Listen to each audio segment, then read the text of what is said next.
Welcome back to another technical deep dive here in the debug zone. Today we're tackling a big question and breaking it down with insights from other users. Hopefully this clears up some misconceptions and helps you get the answer you need. So buckle up, stay a little curious, and let's jump right in.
And that's a wrap.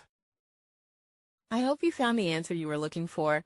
If you did, take a second to hit that subscribe button. It really helps out. And let me know in the comments which solution worked best for you.